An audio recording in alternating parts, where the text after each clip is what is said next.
안녕하세요. 뉴스반장입니다. 윤석열 국힘당 대선 후보는 대선 출마 선언 후 단 한 번도 자신의 부인 김건희를 동반해 어떠한 외부 활동을 한 적이 없습니다.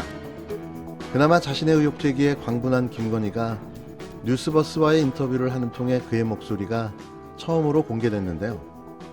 당시에도 좀 싼티나는 말과 사용 단어와 어휘가 인상적이었습니다. 근데 아니 저희 집에는 항상 제 친구들 모여 살았어요. 저희 집에 누구랑 동거할 시간이 없어요.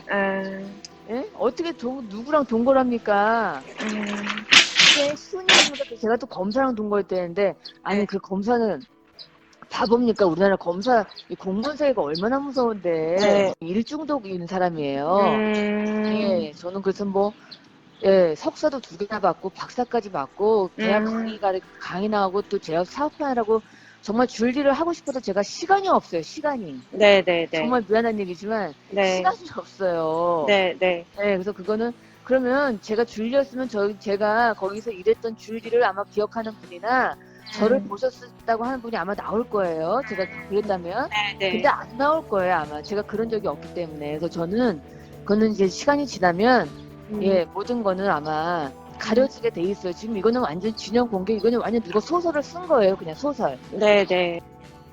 과거 그의 행적에 대한 의구심이 쏟아질 수밖에는 없는 상황이었는데요.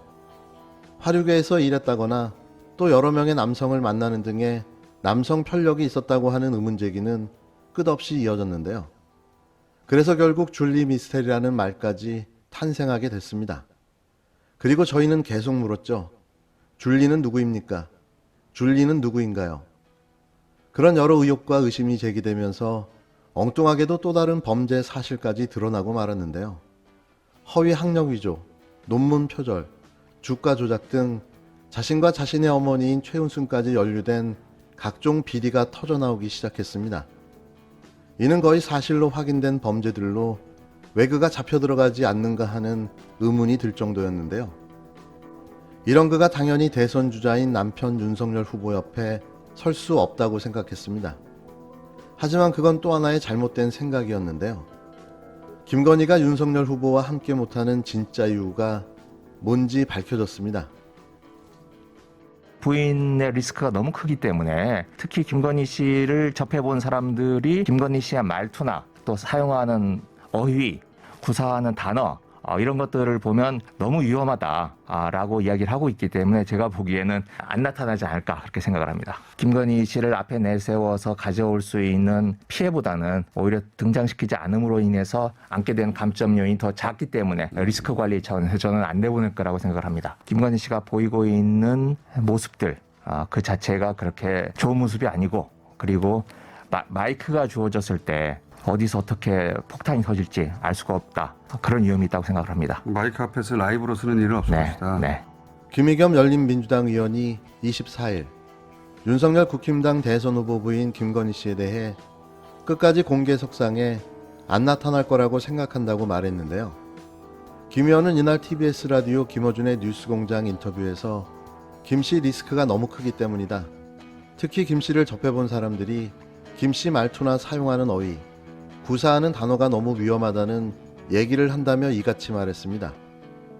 김 의원은 사법 리스크 때문에 등장하지 않는 건 아닌가라는 김어준 총수의 질문에 그것 때문이라고 생각하지 않는다며 김 씨가 보이고 있는 모습들 자체가 좋은 모습이 아니고 마이크가 주어졌을 때 어디서 어떻게 폭탄이 터질지 알 수 없다고 답했는데요.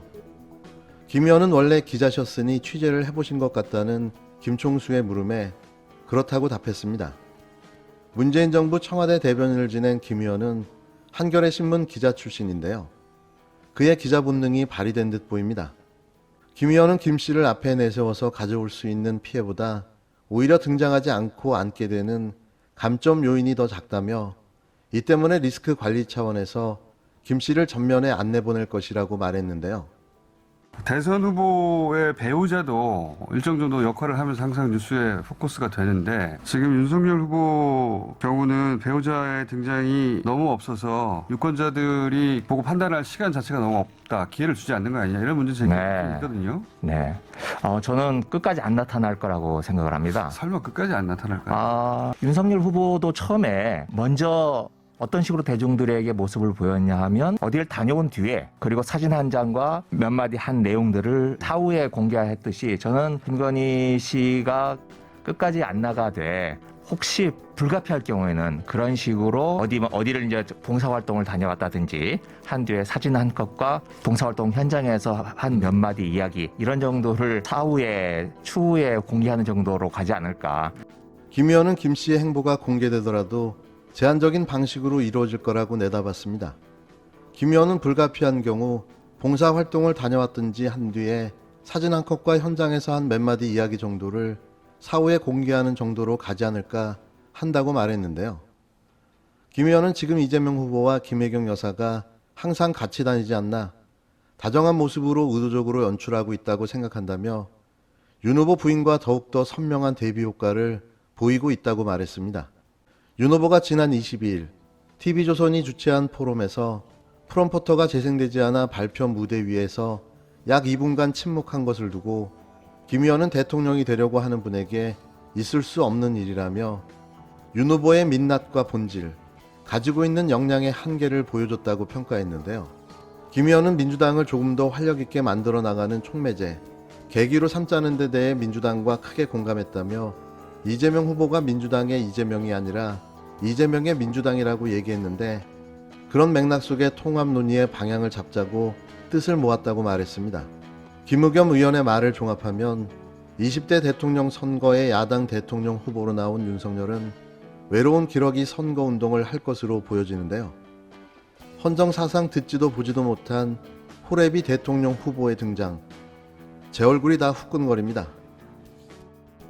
지난 22일 입장문을 통해서 윤석열 국민의힘 후보의 부인 김건희 씨 가족회사인 ESIND에 석연치 않은 양평 공공지구 개발 과정과 개발 부담금 17억 4천여만 원 면탈 사실을 밝힌 바 있습니다.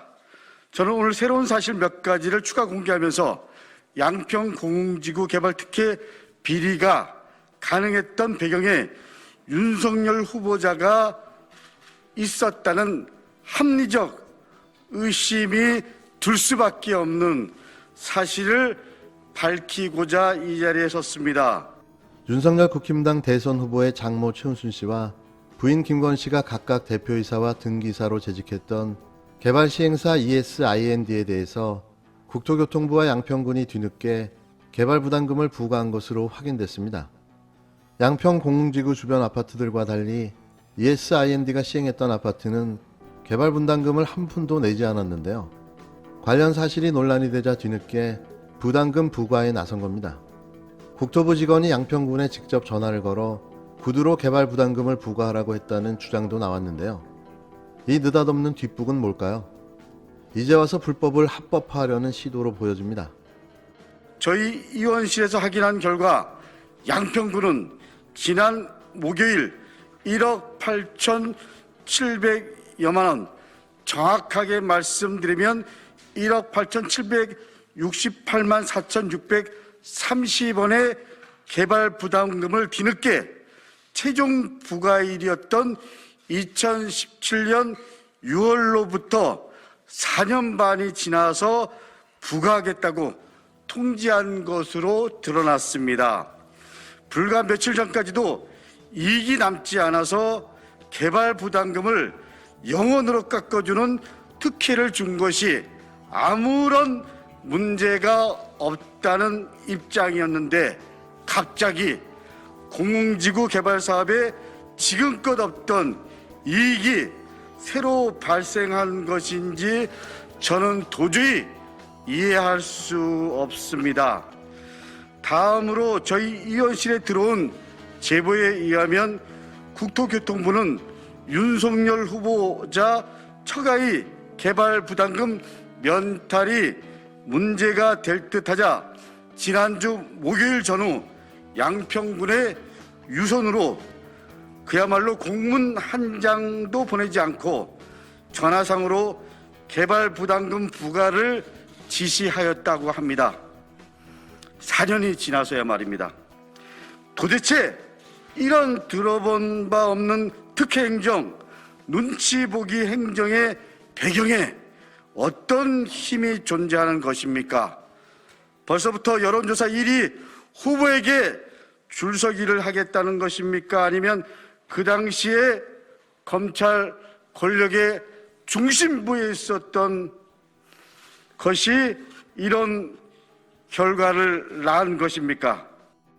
강 의원의 주장을 요약하면 윤 후보가 처가회사인 ESIND가 시행했던 한신 휴플러스 아파트는 지난 2016년 11월 17억 원을 개발 부담금으로 내라는 고지를 받았으나 이의제기 과정을 거쳐 2017년 1월 6억 원으로 부담금 규모가 줄었고 2017년 6월에는 개발 부담금이 0원으로 다시 한번 깎였는데요. 그런데 관련 사실이 논란이 일자 뒤늦게 국토부가 나서 양평군에 개발 부담금을 부과하라고 지시했고 양평군은 지난 18일 ESIND를 대상으로 개발 부담금을 내라고 통지했다는 겁니다.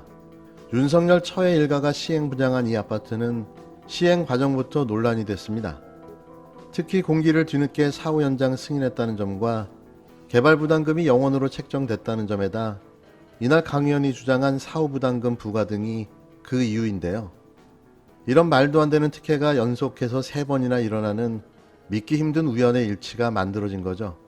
흡사 윤석열 광주 방문 후 무지개가 떴다는 현상과 비견되는데요. 이게 가능한 일일까요?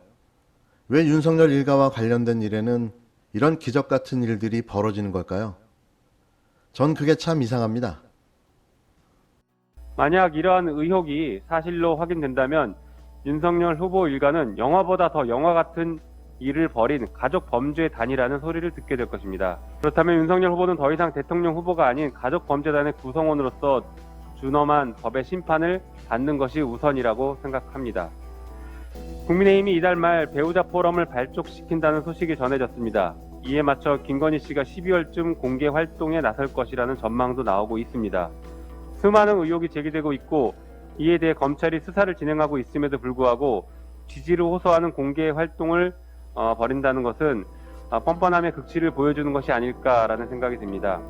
지지를 호소하며 국민 앞에 나서기 전에 자신들을 돌아보고 가족을 둘러싼 의혹들에 대해서 소상히 해명하고 사과하는 과정이 선행되어야 합니다.